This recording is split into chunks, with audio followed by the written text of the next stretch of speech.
Now, in another matter, we hope to wrap up our consideration of the Farm Bill, a victory for American agriculture. All week I've highlighted some of the ways this important legislation will support the family farmers whose harvest feeds America and supplies the world. It's an understatement to say this bill comes at an opportune time.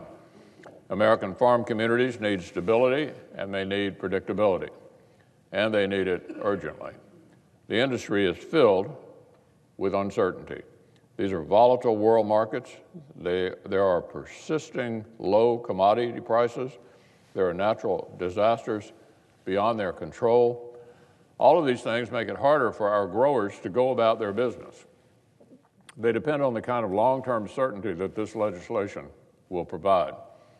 This subject is extremely important to me as a proud senior senator from the Commonwealth of Kentucky and as a member who has served on the Agriculture Committee since my first day in office. Agriculture is in the bones of our state. It's a huge part of who we are. From soybeans and corn to hay and tobacco to poultry and livestock, Kentucky agriculture encompasses a multi-billion-dollar industry that supports thousands and thousands of good jobs in nearly every corner of the Commonwealth. Kentuckians know as well as anyone just how important American agriculture is. And we understand as well as anyone all the unique challenges that it faces. That's why I'm pleased to support this bill, which will bolster the safety net programs for our producers. It will also enhance infrastructure investment in rural communities on everything from local water projects to broadband internet to helping curb the drug epidemic in rural America. And it gets Washington out of farmers' ways in areas where bureaucracy is holding them back. One such area is industrial hemp.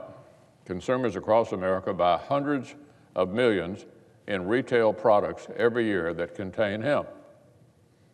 But due to outdated federal regulations that do not sufficiently distinguish this industrial crop from its illicit cousin, American farmers have been mostly unable to meet that demand themselves. It's left consumers with little choice but to buy imported hemp products from foreign-produced hemp. Fortunately, this farm bill will change that. It builds on the success of the pilot program I initiated 5 years ago and will break down the major federal barriers that prevent American farmers from fully exploring the burgeoning hemp market.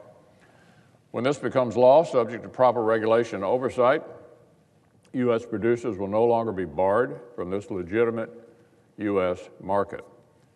I'm also proud of how this farm bill has come about. The chairman and ranking member, Senator Roberts and Senator Stabenow, assembled it through an exemplary bipartisan committee process that included 73 amendments. Here on the floor, 18 more bipartisan amendments were adopted in the substitute amendment. It's my personal hope that we could have had even more amendment votes, but the Senate is a consent-based institution, and members have the ability to object. Nevertheless, the transparent and open leadership of Chairman Roberts and Senator Stabenow has been commendable. Now the time has come to deliver. The Farm Bill is too important a subject to keep our farmers and their families waiting. After all, the groups charged with advocating on their behalf overwhelmingly support it. More than 500 industry groups and advocates representing agriculture, food, nutrition, hunger, forestry, conservation, faith-based, and research interests have already publicly backed the Senate bill. And nearly 70 such groups had this to say in a recent letter to Congress. During a prolonged recession in agriculture, failure to pass a farm bill on time would undermine the financial security of America's food, fuel, crop, and fiber producers.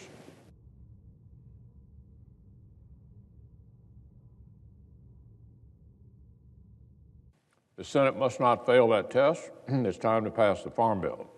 Now,